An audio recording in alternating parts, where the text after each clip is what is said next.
Hey everybody, welcome to part 3 of my small panel saw build.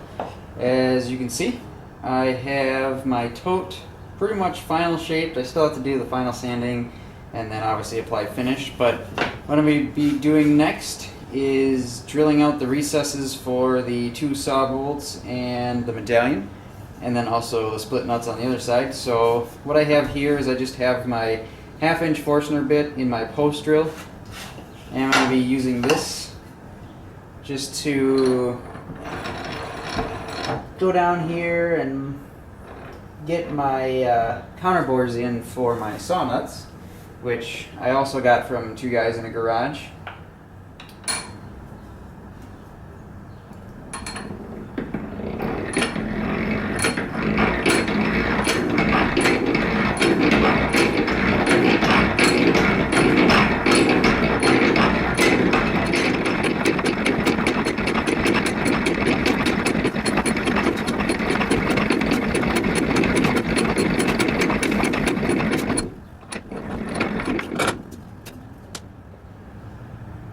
Alright, so what I have there is the countersunk, and if I sort of press fit that, that's about what I'm going for. I can always leave it a little bit proud and then file or sand it down later. So I'm going to go ahead and do my next one, and then I'll be switching bits and making a bigger hole, 3/4 inch for the medallion. So what I didn't show you last time here is I basically just took my medallion and then I set it up. Let's see if I can get it to a point on the camera, but I basically looked at this cutting edge here, and then I took this, visually lined it up, and then I made a mark right about there, and I am right-handed, so that doesn't work. So I'm just gonna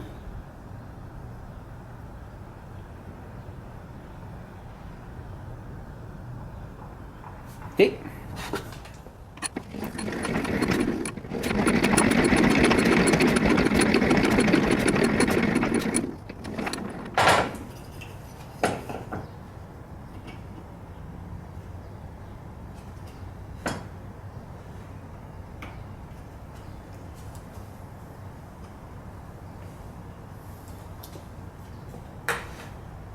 That'll do.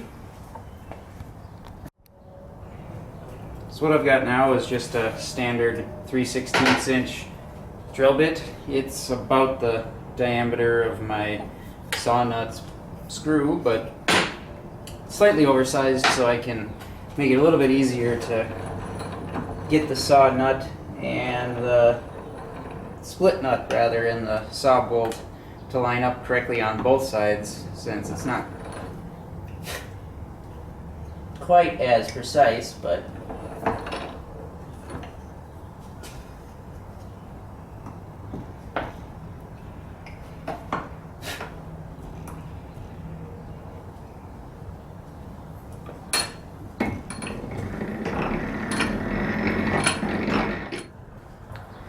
and what I have set up here now is I'm centering up my 1/2 inch Forstner bit on the holes that I drilled all the way through, and I'm clamping this one in place because I don't quite trust myself enough yet to hold that in place without it slipping, since I don't have that starter spur. But what I'm going to be doing is just using the same mark here, go down the same depth as I did on the saw nut on the head of it, because it's the same depth if I look at that, and then it's also the same depth if I look at the nut. So that's what I'm going to be doing, and I've already done one just to make sure that it works, and then I have 2 more to go.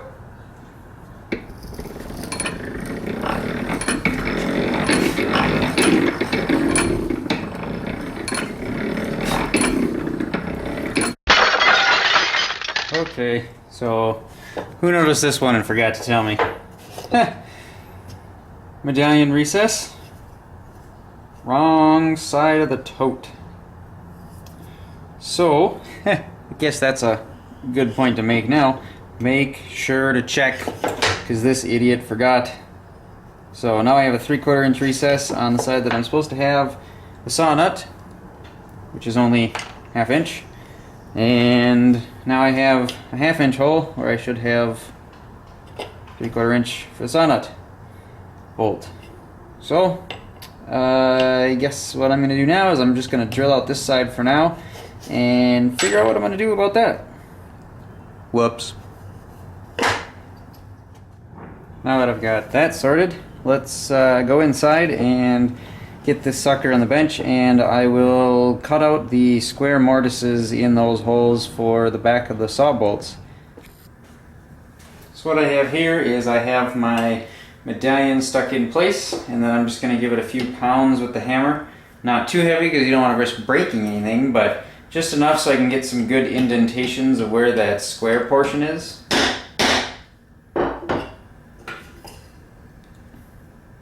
Okay, so you can kind of see in there, well, at least I can see it. I don't know how easy it'll be able to see on the camera, but there's a nice little indentation from the square portion. So I'm going to cut that out with the chisel. What I have is just a 1/4 inch chisel, and I'll be putting this down with the holdfast. Let me get rid of all the little debris first.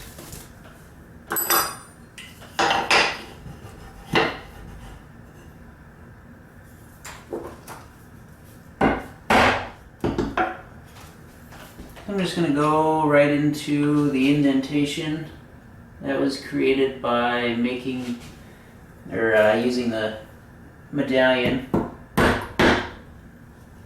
Angling in just a hair.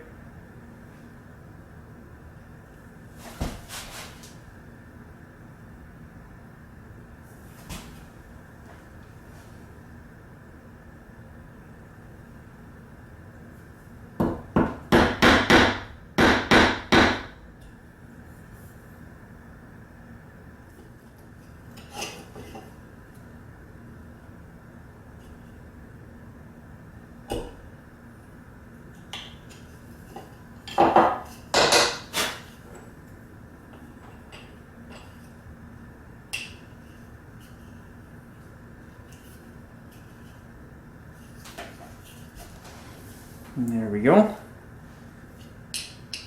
So we'll put the split nut on the other side here. Not exactly sure what I'm going to do on this side yet. Maybe do an insert or a decorative piece. Maybe see if I can't find a 3/4 inch, but that's the gist of it. So I'm going to go ahead and do that for the next two, and then I'll get back to you when I'm done. Okay, just real quick, I do apologize in advance just in case there's a little bit of rain, a little bit of lightning, a little bit of thunder, so if there's anything like that, I do apologize if it's distracting. But what I have now is a 3/16 inch solid carbide spade bit. I got this one from Blackburn Tools, and I have used just a standard twist drill bit. That's what I used to do one of my 2 test drills, and actually another saw plate that I drilled out. However, if you're going to be doing more than one, I would highly recommend getting one of these spade bits, or if you might have another use for one, because they are a lot more effective and it's a much cleaner hole. And with this one, there was a lot of skipping and popping, as there wasn't really much to score into this. And this spring steel seems to have almost more of a grainy texture to it than what I'm usually used to working with when it comes to sheet metal stock. But so I would highly recommend not going with a twist bit if you can. If it's your only choice, it does work. Like I said, that's what I used earlier, but this is a lot better. So what I have is I have my drilled out tote, and this is a piece of scrap left over from when I cut my original saw plate. I'm coming back to revisit this because I did a pretty bad job at shooting video later on, so that's why I'm demonstrating on the scrap. But let me get this out of the way. The only reason I have this piece of pine here is because I didn't really want to move the table, and this is just too high. I mean, it barely doesn't make it, but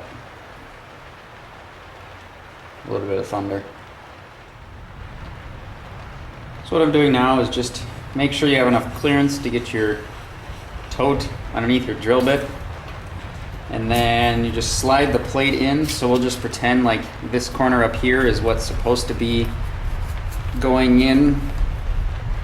That was a long bit of thunder.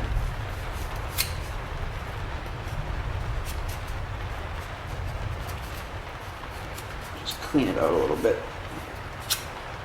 This was my first practice tote.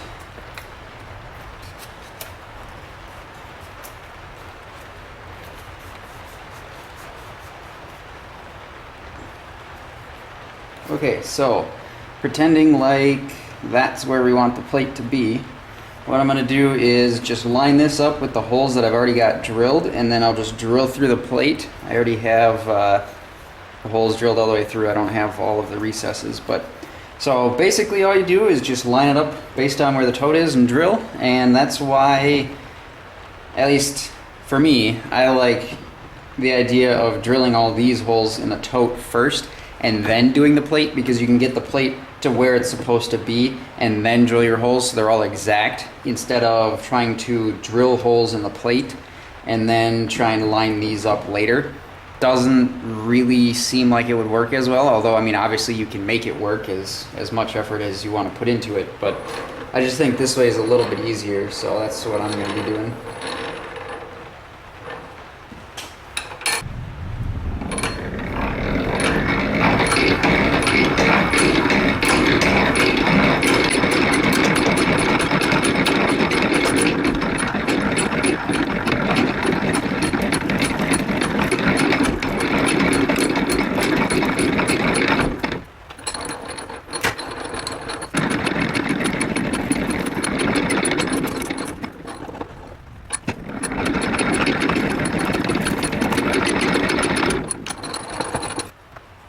Okay, so if I take the tote off, you can see there's our 3 holes drilled, and I mean, I don't know how easy you can see this on the camera, but this is the exit side. This is the side the drill came out of, and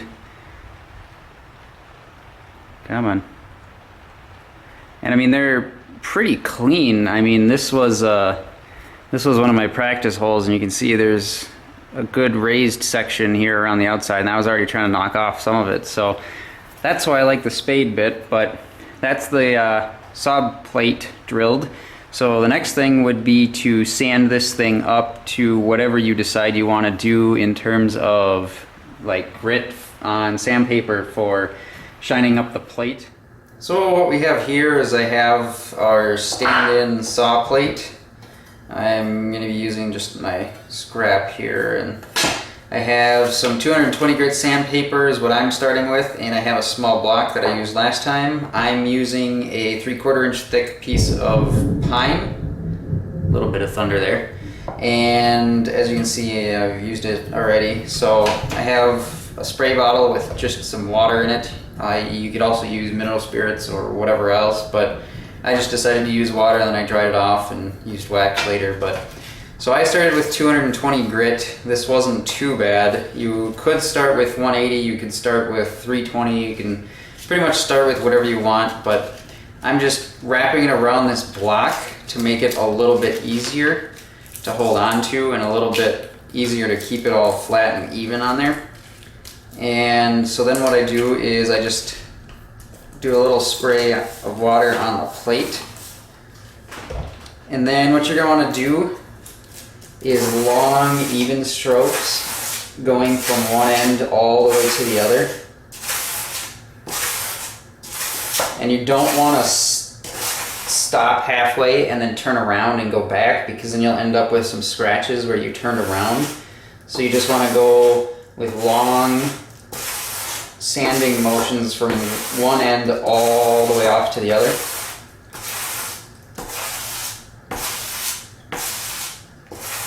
And then the reason that I have so much extra sandpaper then is I would use it for a while, and then I would come in and then I'd switch and I'd go to the next one, and I would just keep doing that until I used up the whole thing. And then once it starts to dry out on you a little bit more, give it a little bit more water or mineral spirits or whatever. And then just keep going. And you get the idea. Eventually what you'll end up doing is, once you're done with 220 grit, you'll go up, or your first grit, you'll go to your next grit. You want to wipe it off in between, but so clean it off, go on to your next grit, do the same thing, clean it off, repeat until you get up to your last grit. And then once you're done with that, you'll want to clean it off. And then, as you can see, I mean, even just that little bit there, it's already starting to shine up quite a bit. But so once you have that all cleaned up and ready to go, then it's time to move on. So that's where we'll go. Okay, now that we have the saw plate all polished up or sanded up and shiny and ready to go, now it's time to move on to finishing our tote. And I actually have already gone ahead and done this. I mean, if you're interested in making your own panel saw, you've probably finished things before, so I'm just gonna go through what I did verbally and let you figure it out on your own. So I did 2 coats of Danish oil. I applied this with a rag, waited a little bit, waited for some of it to soak in, and then applied 1 more coat, came back 15 minutes later, wiped off any extra. Then I gave it about 4 days to dry and to cure, and then I did first sanding with 400 grit sandpaper, and then I wiped all that off with a rag, and then I applied my first coat of, this is just clear shellac. I used, again, just a cotton rag, applied that, wiped it on, let it dry, and then sanded that coat to 400, and then I did the same technique again. I just used a rag, applied the shellac again. Then after that was dried, I let that dry for a day, and then I sanded to 1000 grit, and then after that I used 0-0 steel wool with Minwax paste wax, and I applied that with the steel wool all over the tote, and then let that sit for about an hour, and then I buffed that off with a cotton rag, gave it about another hour or so, and then came back with another cotton rag, and then finished buffing that out 1 more time. And what that leaves you is a pretty nice finish, I think. It's pretty glossy, pretty smooth, actually quite smooth. And overall, I'm quite pleased with the way it turned out. As you can see here on the back side of my tote, this is where I had that little accidental 3/4 inch hole instead of the 1/2 inch like I should have, like I do now.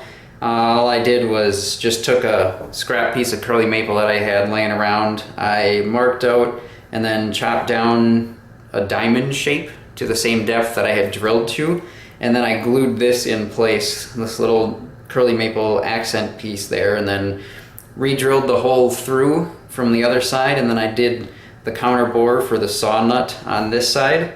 And although it wasn't exactly what I was going for originally, I do actually kind of like it. I don't know, I might continue to do that. I might start doing that underneath where the medallion goes, kind of make it my thing, but I don't know. We'll see what happens on any of the other saws I do, but here's my finished saw with the plate, saw nuts and bolts, and the tote all put together. So thanks for checking out my 3-part series on how I made my small panel saw. If you have any questions or comments, you might get some better feedback over at lumberjocks.com. I have, under my username, Mosquito, a blog series going for this. It has a little bit of a description with it as well as the videos, but mostly it's just posting the videos, and then there's comments and discussion that go along with that. So if you have any questions, feel free to head on there or leave a comment on the video, and other than that, I guess it's time to put it to work.